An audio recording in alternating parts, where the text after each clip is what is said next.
Hey, ladies and gentlemen, this is Carmine Sabia for Explain America, and it looks like MSNBC host Joy Reid has gotten into the victim blaming portion of her career. Before we get started, please make sure you like, comment, share, and subscribe. Those little things really help us out, and they help our channel continue to grow. And if you're not watching us on YouTube, you can do so, and I ask that you do, by following that address in the lower right-hand corner. It's youtube.com/@explainamerica. It really helps us out if you hit subscribe when you get there. Absolutely free. I don't think anybody with brain power considers Joy Reid a serious person. You couldn't have a more partisan person, I think, than her. But the overall reaction to the media, by the media, to the second attempt on Trump's life has been nothing more really than a shoulder shrug. They have treated it like not that big of a deal. Well, the guy didn't get a shot off. Is that the standard? Is that the standard now?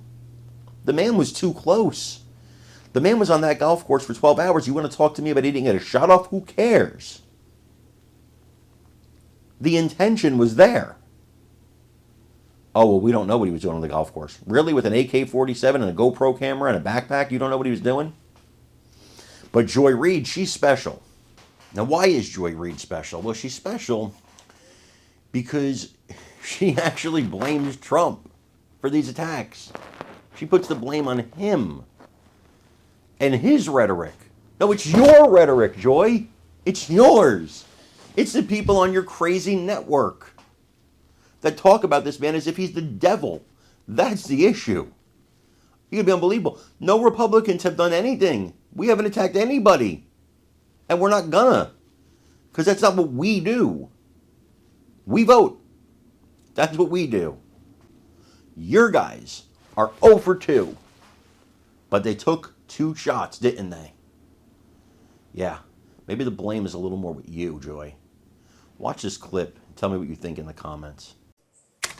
All of this as Trump faces his second brush with death via a gunman shooting at him in Palm Beach, Florida, just as happened in Pennsylvania. Neither of whom were Haitian or any kind of immigrant, both of whom are white, American, Trump-supporting men with guns.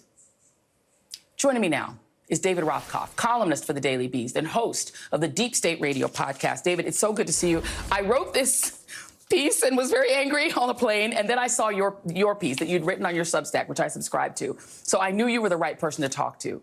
This thing that J.D. Vance has now admitted that he did is so ugly and awful. I wish that, the Haitian community could file a class action lawsuit against him. But it's clear that he's doing it to force us to talk about immigration, not abortion. Your thoughts? Well, I think, they have used violence as a tactic since the very moment Trump entered the stage, right? He's defended or promoted violence in Charlottesville. He defended and promoted violence during the BLM demonstrations in 2020. We saw it happen on January 6th. And the reason he does it is it sends a message. It says America is chaotic and you need a strong man to step in. And as strong men have used in the past, dictators, wannabe dictators have done in the past, they use this to say, you must give me extraordinary powers. And I think one of the things that was most chilling to me was over the weekend, there were pamphlets being distributed in Springfield, Ohio, that literally used the exact same typeface as the Nazi pamphlets that were handed out in the 30s, used the same words, referred to Haitians in the same way Hitler referred to Jews as filth. This is a Hitlerian tactic. Now, complicating this whole matter, you provided us with some good vocabulary words here. Complementing this whole matter, there's another one that people should keep in mind, and that's hybrid warfare. Because one of the people who is supporting all of this is Vladimir Putin. We know, we've seen what the DOJ has done with them, and they amplify these messages. They amplify the messages because they think it weakens the US. They amplify the messages because only if Trump wins can Putin win in Ukraine. So you've got Hitler tactics and you've got Putin tactics together as the kind of last gasp, I hope, of this MAGA movement. But I think it poses a real risk that the next 6, 7, 8 weeks, and possibly the weeks after the election, could be much more violent than anything we've seen thus far.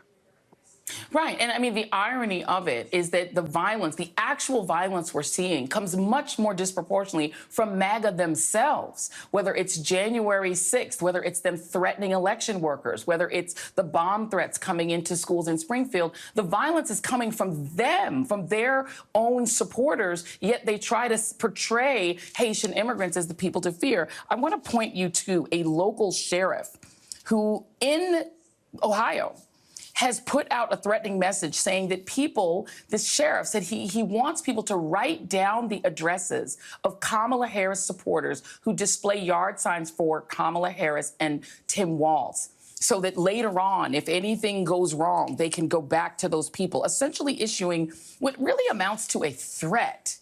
That's now happening in Springfield, too. And that's not from just some rando. That's from a sheriff.